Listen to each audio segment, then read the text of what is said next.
नमस्कार दोस्तों। हम लोग कार्तिक पूर्णिमा के दिन गंगा स्नान करने जाते हैं। लेकिन गंगा स्नान से जुड़ी हुई बहुत ऐसी बात हैं जिसे भगवान शिव अपनी अर्धांगिनी माँ पार्वती को बताए। माँ पार्वती को कहते हैं कि हे देवी, गंगा स्नान तो सब लोग करते हैं, लेकिन सही से कौन करते हैं इसके बारे में आज विस्तार से बताऊंगा। तो चलिए हम लोग एक कहानी की ओर बढ़ते हैं जो भगवान शिव ने बताए हैं। तो उससे पहले आप वीडियो को लाइक और चैनल को सब्सक्राइब नहीं किए हैं तो फटाफट कर दीजिए और चलते हैं कहानी की ओर। एक बार भगवान शिव माँ पार्वती जी के साथ हरिद्वार में घूम रहे थे।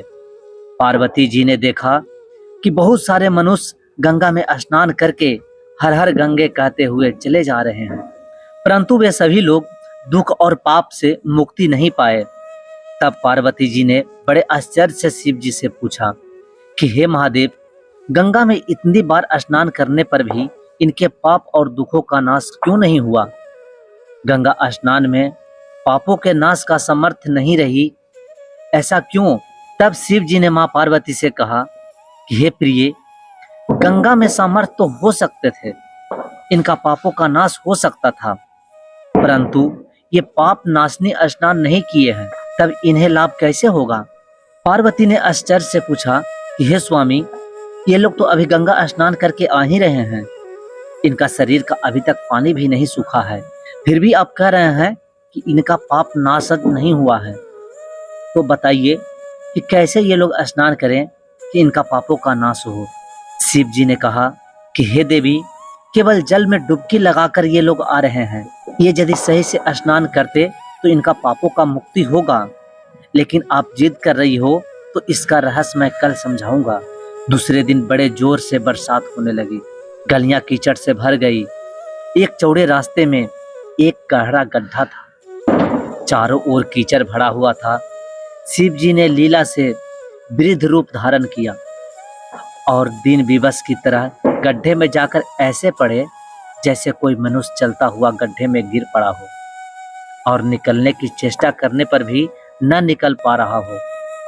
पार्वती जी को शिव ने कहा कि सुनो देवी, आप गड्ढे के पास बैठ जाओ और तुम लोगों को सुनो सुनो कहकर पुकारना, बोलना कि मेरे पति अकस्मात गड्ढे में गिर पड़े हैं, इनके प्राण को बचाओ और मुझे जैसे असहाय को सहायता करो।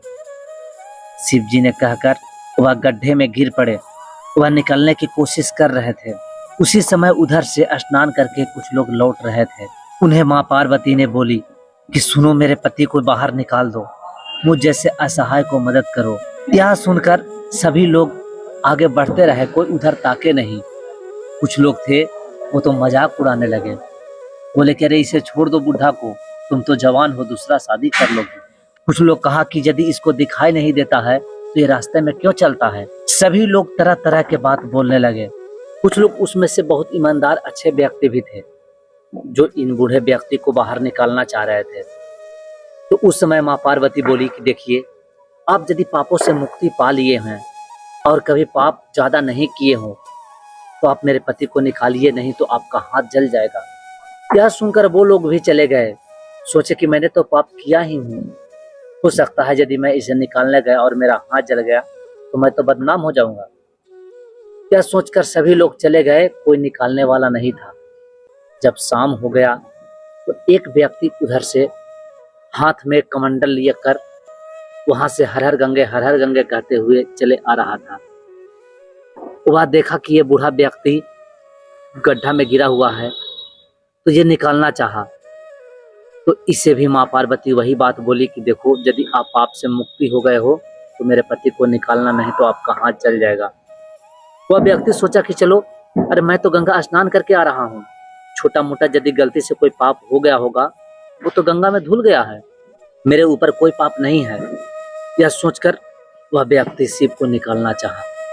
माँ पार्वती खुश हुई और वह शिव को बाहर निकाला।